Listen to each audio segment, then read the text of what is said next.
बिस्मिल्लाहिर्रहमानिर्रहीम। नाज़रीन, मैं हूं जावेद बलोच। उम्मीद है आप लोग खैरियत से होंगे।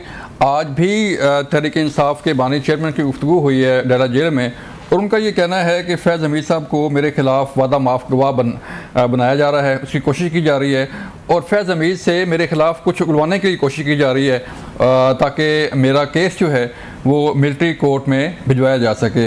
यूँ तो ना नैब केस में ना किसी और केस में जो है वो कोई सबूत हैं हुकूमत के पास, लेकिन हुकूमत की ये कोशिश है कि वो मेरा केस मिलिट्री कोर्ट में भेजे, और इसके लिए जो है वो जनरल फैज़ साहब को इस्तेमाल किया जा रहा है। और फिर उन्होंने ये भी आज फिर दोहराया कि जनरल बाजवा ने मेरी कमर में छुरा घोंपा था जिसे मैं नहीं भूल सकता। और आज दो बड़े अहम फैसले हुए नाज़रीन, उसके मुतालिक भी आपको आगाह करने जा रहे हैं। एक फ़ैसला सुप्रीम कोर्ट ऑफ पाकिस्तान ने दिया है, और उस फैसले में जो हुकूमत की अपील थी उसे मंजूर करते हुए जस्टिस बाबर सितार का जो फैसला था रिगार्डिंग फ़ोन टेपिंग, उसे मुअत्तल कर दिया है। दो फैसले थे जस्टिस बाबर सितार साहब के दोनों मुअत्तल कर दिए हैं, और उस फैसला के थोड़ी देर बाद जस्टिस बाबर सितार और मियाँ हसन गुल औरंगज़ेब के पर मुश्तमिल दो रुकनी बेंच ने एक फ़ैसला दिया, और वो फैसला था तहरीक इंसाफ के बानी चेयरमैन का जो 190 मिलियन पाउंड केस है उसका ट्रायल जो है वो रोकने का हुक्म दिया है। उसका फ़ैसला जो है हतमी फ़ैसला रोकने का हुक्म दे दिया है। ट्रायल चलता रहेगा, लेकिन जो फ़ैसला है वो कोर्ट नहीं कर पाएगी। ये बड़ी दिलचस्प सूरत हाल है। पहले एक फ़ैसला आया और उसके थोड़ी देर बाद ही दूसरा फ़ैसला जो है वो आ गया। इसकी समझ आ भी रही है और लोग इस पर बात भी कर रहे हैं। इस पर बात करने जा रहे हैं। हमारे साथ आज मौजूद होंगे सेंटर खलील ताहिर संधू साहब, मुस्लिम लीग नून से तल्लुक़ है उनका। खलील भाई शुक्रिया वक्त देने का। मलिक अहमद खान भच्चर साहब जो है उनसे बात करेंगे तहरीक इंसाफ से। मलिक साहब आपका शुक्रिया सर वक्त देने का। रज़ा हारून साहब पीपल पार्टी से तल्लुक़ है। रज़ा भाई आपका शुक्रिया वक्त देने का। सेंटर साहब आप फरमाइए सर।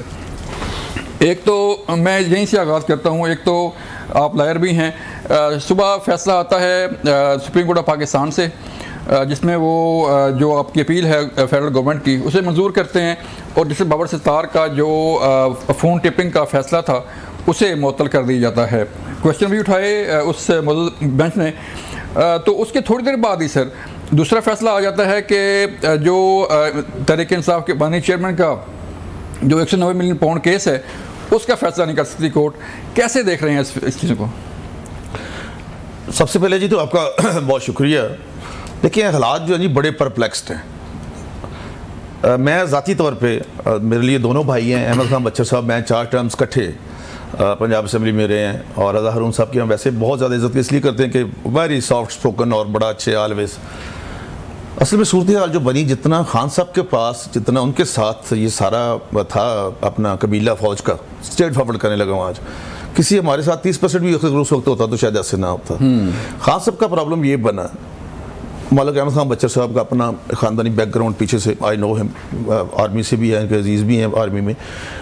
बेसिकली जिन्होंने इनको यहाँ तक ले आए, और फिर अवाम का भी इनके साथ हम बिल्कुल एडमिट करते हैं, लोग इनके साथ थे, होंगे भी और हैं भी, लेकिन सर जिनको आप सारा कुछ कह रहे हैं, जो आपको लेके आ रहे हैं, फिर 2013 तक तो कुछ नहीं था। 2018 में जो अलीम खान ने पहला जलसा करवाया और जहांगीर तरीन साहब ने, लेकिन उसके बाद फिर जो कुछ हुआ, आर्टिकल 95 ये जो कॉन्स्टिट्यूशन पाकिस्तान है नंबर 1, इसके मुताबिक अदम एतमाद है। चले जैसे भी उसके पीछे अगर कोई मोटिव भी है तो आई विल उसके बारे में भी बात हो सकती है, लेकिन उसके तहत एक आई, और लॉ ये कहता है, भच्चर साहब को पता है कि जब किसी के खिलाफ तहरीक अदम एतमाद जमा हो जाती है उस वक्त आप असेंबली डिसॉल्व नहीं कर सकते। आर्टिकल 224 आईन पाकिस्तान। वो जो इनके थे डिप्टी स्पीकर साहब, उन्होंने असेंबलियाँ तोड़ दी सर, ऐसे हो नहीं सकता जी। खैर उस पर रात भी सुप्रीम कोर्ट बैठी, फैसला हुआ, दोबारा जो है वो अपना अदम एतमाद कामयाब होगी। मेन मसला जो है ना जी दोनों का, अदालतों को तो हम बाद में रखते हैं। जो खान साहब ने कहा ना, मीर जाफ़र, मीर सादक, डर्टी हैरी, और रात को अवान सदर में, मतलब ये तो तस्लीमशुदा हकीकत है, उन्हीं जनरल बाजवा साहब को कह रहे हैं कि हम आपको तमाम उम्र जो एक्सटेंशन देते हैं। तो मेरा जो ज़ाती तौर पर मैं समझता हूँ कि ऐसे अल्फाज जो इंसान के जो ये 32 दांत जो ना ये ज़बान के सामने इसलिए हैं पहले आते कि उसको ताला लगा हुआ है कि वो सोच समझ कर अल्फाज अपने अदा करें। ये मेरी ज़ाती राय है। मैं कभी ना तो सियासी दुश्मनी पे यकीन रखता हूँ, दोस्ती पर ज़रूर यकीन रखता हूँ, ठीक है, लेकिन दुश्मनी पे नहीं। इसलिए मैं समझता हूँ कि इस लेवल पर इंसान को बोलने से पहले, कहते हैं ना बोलने से पहले तोल लो अपने अल्फाज, क्योंकि अगर जो अल्फाज आपके मुँह से बलोसब निकल जाते हैं वो वापस नहीं आ सकते, नहीं आते। वो बहुत असल में इंतजाद हुआ जी कि जहाँ तक मतलब वो यहाँ तक इनको लेके आए और उन सब कुछ करवाने वाला पीछे कौन था?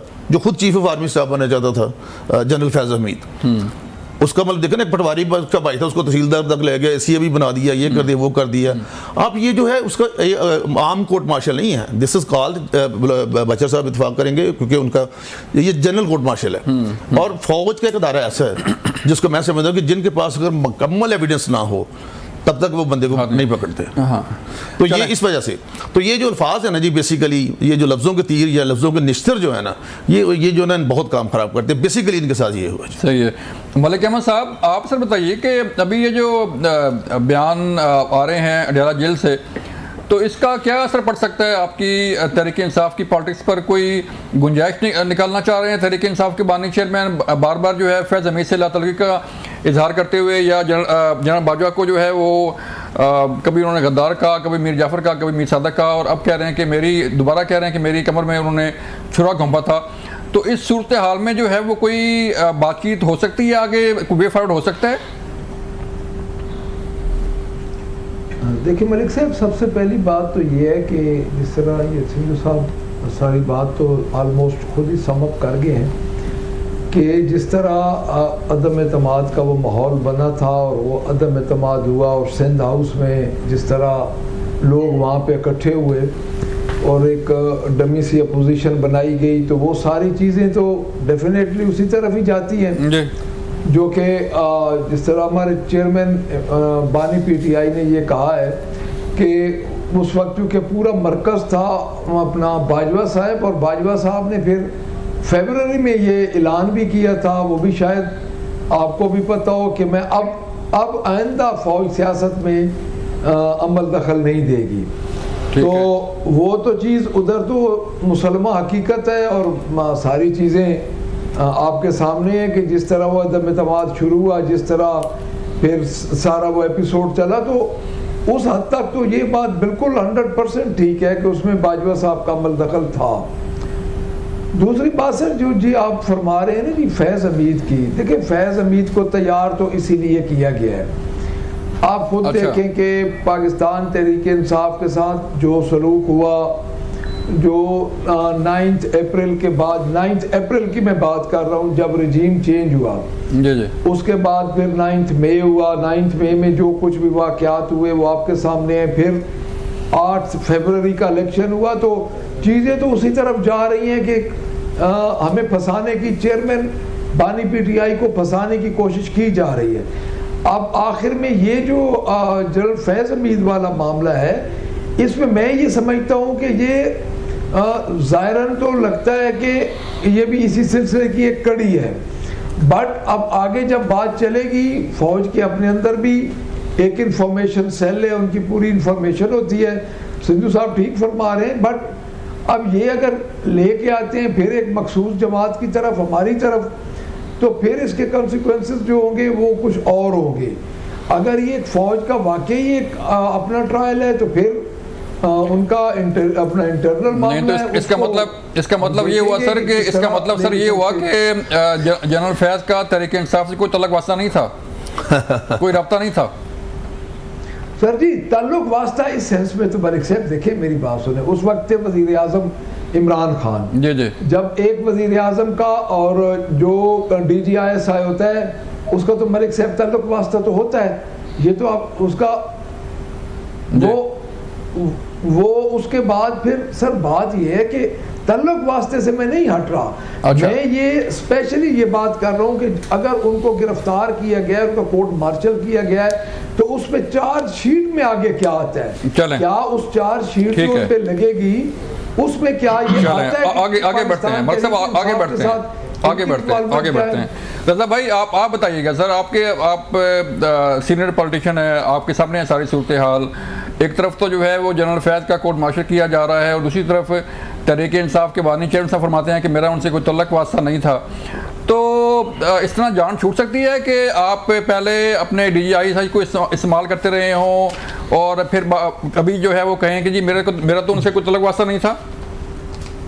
भाई ये इसको समझने के लिए थोड़ा सा 1 मिनट आपको लूंगा मैं। हमारे मुल्क के जो अदवार रहे हैं ना, सियासी अदवार, उसमें तो एक अमल दखल रहा है ना, इससे तो कोई इनकार नहीं कर सकता। बराह रास्त भी रहे, अमल दखल भी रहा है और हर सियासी जमात के साथ रहता है।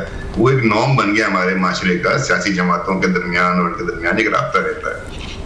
लेकिन जिस तरीके से तहरीक इंसाफ के साथ रहा, उसमें ओवर्टली और कोवर्टली वाला कॉन्सेप्ट खत्म हो गया। अच्छा, उसमें जो कॉन्सेप्ट हो गया ना, वो दोस्ती का और फैसिलिटेशन का और खुलकर सामने आने का हो गया। ये बात जो थी, ये काफी अर्से से लोग इसको महसूस भी करते थे, जानते भी थे, इसका हवाला भी देते थे। अब माशाल्लाह अदवार भी गुजरे हमारे दौर में और साहब अदवार में मैंने जिससे बताया, लेकिन कभी आपने ये कॉन्सेप्ट नहीं देखा होगा, ये खलील भाई भी बैठे हैं, मलिक साहब भी हैं, जावेद भाई आप भी हैं, कभी आपने एक पार्टी को इस तरह अलग-अलग सड़क पर अपनी अफवाज के सामने खड़े होते नहीं देखा। ऐसे ही है, कभी भी ये सब होता रहा माजी में, मैं इससे इनकार नहीं करता, लेकिन हमने एक पार्टी को और एक इदारे को आमने सामने खड़े होते हुए और मुल्क की सालिमियत को दांव पर लगाते नहीं देखा। हमने एक पार्टी को, सियासी जमात को, बेनीर साहब का मर्डर हो गया और उनकी मैयत पे बैठकर जब लोग पाकिस्तान न खपे का नारा लगा रहे थे, जरदारी साहब ने कहा पाकिस्तान खपे। लीडरशिप का काम होता है वो काम डाउन करती है। इसी तरीके से नवाज शरीफ साहब को जब मुल्क से बाहर भेजा गया तो वो कुछ भी कह सकते थे ना जब बाहर चले गए थे, लेकिन काम डाउन रखा, कूल डाउन रखा। तो ये पहली दफा हमने देखा कि इदारे के सामने खड़े होने वाला कॉन्सेप्ट जो पार्टी का आया वो बहुत डेंजरस। और उसका क्या हुआ कि चूंकि ये नैरेटिव था, वोट ऑफ नो कॉन्फ्रेंस के पास ये नैरेटिव था कि बाजवा ने हटाया, फला ने हटाया, ढिमका ने हटाया, तो अवाम को उसी रॉ के अंदर इंसाइट करते चले गए, यहाँ तक के 9 मई का वाकया हो गया। अब 9 मई वो पिवटल पॉइंट है बुनियादी तौर पे, वो इवेंट है जो सबने अपनी आंखों से देखा ना। वो एक वायलेंस की वारदात पूरे मुल्क में सिर्फ आर्मी इंस्टॉलेशंस पर हो रही थी, किसी हाई कोर्ट के सामने नहीं हुई, किसी पार्लियामेंट के सामने नहीं हुई, किसी गवर्नर हाउस के सामने नहीं हुई। तो वो इंटेंट भी नजर आई कि भाई ना सिर्फ हम आपके खिलाफ हैं, इंटेंट नजर आई, ना सिर्फ आपके खिलाफ है बल्कि वक्त पड़ने पर फिजिकली हम हमलावर भी हो जाएंगे। थिंग्स गॉट वेरी डेंजरस, ये डेंजरस ग्राउंड शुरू हो चुके हैं। अब जो खान साहब ये बात कर रहे हैं, I think it's too late. अब वो चाह रहे हैं कि नमाजें बख्श जाए, मुझे लगता है रोजे भी इनके गले पड़े, नमाजें बख्शवाने हैं कि गले में रोजे भी पड़ने हैं, वो भी उसका भी हिसाब किताब इनको देना पड़ेगा। और जहां तक आपने शुरू में एक इंट्रो में बात कही कि केसेस चल रहे हैं अदालतों में, देखें सुप्रीम कोर्ट ने हाई कोर्ट के जजमेंट पे एक फैसला दिया ना अपील पे, उन्होंने हाई कोर्ट कार्रवाई रोकने पर फैसला अपील की। लेकिन हाई कोर्ट जो एक ज्यूरिसडिक्शन है, जो ड्यू प्रोसेस ऑफ लॉ है, जो अभी एक सिस्टम में, जुडिशियल सिस्टम में एक प्रोसेस चल रहा है, अगर वो उसके अंदर ये कह देता है सिर्फ इतना कि आप फैसला नहीं देंगे, ये उन्होंने अपनी बायसनेस दिखा दी ना, इन माय ओपिनियन। मैं वकील नहीं हूँ, खलील भाई बेहतर बताएंगे, ये तो उन्होंने उस कोर्ट के ऊपर असरअंदाज हो गए ना। अब वो फैसला कैसे कर सकता है, वो करना भी चाहे तो नहीं कर सकता, तो पूरी प्रोसीडिंग्स को उन्होंने जो है बायस प्रेजुडिस बना दी। तो इन 2 जज साहिबान का with due respect, Babar Sattar साहब और अपने पता नहीं मियां साहब थे अब्दुल अली साहब, किसी भी देखे ना उस कोर्ट की प्रोड्यूसिंग में फर्ज करें फैसला जो है वो मुल्जिम के हक में नहीं आता, तो उसके बाद तो इस्लामाबाद हाई कोर्ट का वेन्यू अवेलेबल था ना, वो जजमेंट को लेकर अपील कर सकता था। लेकिन आपने दौरान प्रोसेस और 190 मिलियन पाउंड का केस जो कि ओपन एंड शट केस समझा जाता है, जिसमें कि रिश्वत की बात होती है, जिसमें कि बेनिफिट लेने की बात है और बेनिफिट पोटेंशियल बेनिफिट है, जिसकी जमीन मौजूद है, यूनिवर्सिटी मौजूद है, उसके किसी के नाम हुई है, इतना ज्यादा जो मैं समझता हूँ इतना क्लियर कट केस है, उसमें हाई कोर्ट का ये उसको जजमेंट से रोकना, आई वुड प्रिज्यूम कि किसी दूसरे कोर्ट की जुरिसडिक्शन में जाके उसको इन्फ्लुएंस करने के मतलब समझता हूँ उसको समझना चाहिए। और ये प्रैक्टिस अच्छी नहीं है, इसको नहीं करना चाहिए था। उनको चाहिए था कि वो वेट करते, हो सकता है फेवरेबल आता, हो सकता है नहीं आता, दोनों सूरतों में अपील उनके कोर्ट में आ जाती है। चलें रज़ा भाई मुझे एक ब्रेक के लिए बस एक बात और कर दूं, एंड तक कर दूं, मैं वापस साहब का मामला चल रहा है ना, उसके साथ जो फैसिलिटेशन और इदारे करते हैं, उसकी झलक आपको हर जगह पे नजर आना शुरू हो जाए। सही है। चलें, ये फैसिलिटेशन का चक्कर कहाँ तक पहुँचेगा इस पर भी बात करेंगे, लेकिन एक ब्रेक के बाद मिलते हैं, ब्रेक के बाद।